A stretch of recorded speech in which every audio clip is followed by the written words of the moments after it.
ആരാണ് ദൈവം? എന്താണ് ദൈവത്തിനുള്ള നിർവചനം? അങ്ങനെയൊരു നിർവചനം നാം കണ്ടെത്തുവാൻ ശ്രമിച്ചാൽ തീർച്ചയായും പരാജയപ്പെടും.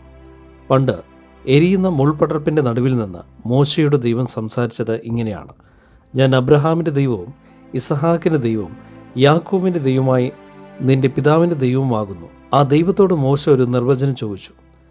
ദൈവത്തിൻ്റെ നാമം എന്തെന്ന് ഇസ്രായേൽ മക്കൾ തന്നോട് ചോദിച്ചാൽ എന്തു പറയണമെന്നായിരുന്നു ആ ചോദ്യം. അതിനുത്തരമായി ദൈവം ഇങ്ങനെ പറഞ്ഞു: ഞാനാകുന്നവൻ ഞാനാകുന്നു, ഞാനാകുന്നു എന്നുള്ളവൻ എന്നെ നിങ്ങളുടെ അടുക്കൽ അയച്ചിരിക്കുന്നു എന്നിങ്ങനെ നീ ഇസ്രായേൽ മക്കളോട് പറയണമെന്ന് കൽപ്പിച്ചു. പുറപ്പാട് പുസ്തകം 3-ാമത്തെ അധ്യായം 14-ാമത്തെ വാക്യം. മനുഷ്യ മനസ്സിന് ദൈവത്തെ പൂർണ്ണമായി മനസ്സിലാക്കുക അസാധ്യമാണ്. അതിന് കാരണം ദൈവത്തിൻ്റെ വിചാരങ്ങൾ നമ്മുടെ വിചാരങ്ങളിലും ഉയർന്നിരിക്കുന്നതുകൊണ്ടാണ്. ദൈവത്തിൻ്റെ അഗാധത്വം നിനക്ക് ഗ്രഹിക്കാനാകുമോ എന്ന് തിരുവചനം നമ്മോട് ചോദിക്കുന്നു. ഈ പ്രപഞ്ചത്തിൻ്റെ സൃഷ്ടാവാണ് നമ്മുടെ ദൈവം. ആ അതുല്യ ശക്തിയെ മനസ്സിലാക്കുക എന്നത് ശ്രമകരമായ കാര്യമാണ്. മനുഷ്യരുടെ കഴിവുകൾ പരിമിതമായിട്ടും നമുക്ക് ദൈവത്തെ സംബന്ധിച്ച് മനസ്സിലാക്കേണ്ടുന്ന കാര്യങ്ങൾ ദൈവം വെളിപ്പെടുത്തിയിരിക്കുന്നു. എന്നാൽ മറഞ്ഞിരിക്കുന്ന കാര്യങ്ങൾ നമ്മുടെ ദൈവമായ യഹോവയ്ക്കുള്ളതാണ്. വിവിധ രീതികളിൽ ദൈവം തൻ്റെ മഹത്വത്തെ വിവരിച്ച് തന്നിരിക്കുന്നു. പ്രപഞ്ചം ദൈവത്തിൻ്റെ മഹത്വത്തെ വർണ്ണിക്കുന്നു. സങ്കീർത്തനങ്ങൾ 19-ാമത്തെ അധ്യായം 1-ാമത്തെ വാക്യം. ആകാശം ദൈവത്തിൻ്റെ മഹത്വത്തെ വർണ്ണിക്കുന്നു, ആകാശവിധാനം അവൻ്റെ കൈവേലി പ്രസിദ്ധമാക്കുന്നു. അതുപോലെ തൻ്റെ വചനത്തിലൂടെ നമുക്ക് ദൈവത്തിൻ്റെ മഹത്വത്തെ വെളിപ്പെടുത്തിയിരിക്കുന്നു.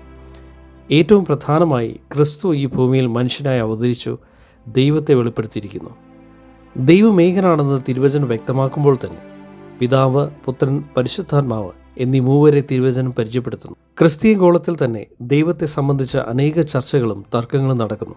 ദൈവത്തെ സംബന്ധിച്ച് വിവിധ വ്യാഖ്യാനങ്ങളും അഭിപ്രായ വ്യത്യാസങ്ങളും ഇന്നും നിലനിൽക്കുന്നു.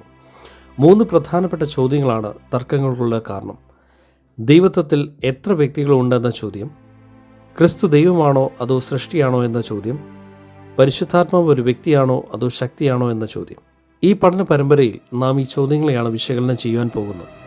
മനുഷ്യജ്ഞാനത്തിൽ മാത്രം ആശ്രയിക്കുന്നവർക്ക് ദൈവം ഒരു നിഗൂഢതയാണ്. അവർ എതിർക്കുന്ന ഒരു ആശയം മാത്രം. എന്നിരുന്നാലും വിശ്വാസത്തിൻ്റെ കണ്ണുകളിലൂടെ കാണാൻ ആഗ്രഹിക്കുന്നവർക്ക് ദൈവം തൻ്റെ സ്നേഹത്തിലും കരുണയിലും തന്നെ കൃപയോടെ വെളിപ്പെടുത്തുന്നു. ദൈവശാസ്ത്രപരമായ പല തർക്കങ്ങളിലൂടെ ദൈവത്തെ കണ്ടെത്തിയിട്ട് നമുക്ക് എന്ത് പ്രയോജനം? തിരുവചനത്തിൽ അപാര പാണ്ഡിത്യം നേടിയിട്ടും അത് നമുക്ക് നിത്യജീവൻ നേടി തന്നില്ലെങ്കിൽ എന്ത് ഗുണം? ദൈവത്തെക്കുറിച്ച് ആദ്യം അറിയേണ്ടത് അവൻ നമ്മെ സ്നേഹിക്കുകയും തന്നിലേക്ക് നമ്മെ ആകർഷിക്കുകയും ചെയ്യുന്നു എന്ന സത്യമാണ്. ഇരമ്യാവ് 31-ാമത്തെ അധ്യായം 3-ാമത്തെ വാക്യത്തിൽ ഇങ്ങനെ പറയുന്നു: നിത്യസ്നേഹം കൊണ്ട് ഞാൻ നിന്നെ സ്നേഹിച്ചിരിക്കുന്നു, അതുകൊണ്ട് ഞാൻ നിനക്ക് ദയ ദീർഘമാക്കിയിരിക്കുന്നു. പാപിയായ എന്നെ ദൈവം വീണ്ടെടുത്തിരിക്കുന്നു എന്ന സത്യം നാം മനസ്സിലാക്കണം. ആ എളിമയിൽ നാം ദൈവത്തെ കണ്ടെത്തുവാൻ ശ്രമിക്കണം. യെശയ്യാവ് 43-ാമത്തെ അധ്യായം 1-ാമത്തെ വാക്യം.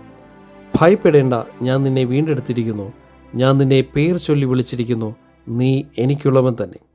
ദൈവത്തെ കണ്ടെത്തുവാൻ നമ്മൾ പൂർണ്ണ ഹൃദയത്തോടെ ദൈവത്തെ അന്വേഷിക്കണം. എന്നാൽ നാം കണ്ടെത്തും. ആവർത്തനം 4-ാമത്തെ അധ്യായം 29-ാമത്തെ വാക്യം. പൂർണ്ണ ഹൃദയത്തോടും പൂർണ്ണ മനസ്സോടും കൂടെ അന്വേഷിക്കുകയും ചെയ്താൽ അവനെ കണ്ടെത്തും. ഇരമ്യാവ് 29-ാമത്തെ അധ്യായം 13-ാമത്തെ വാക്യം.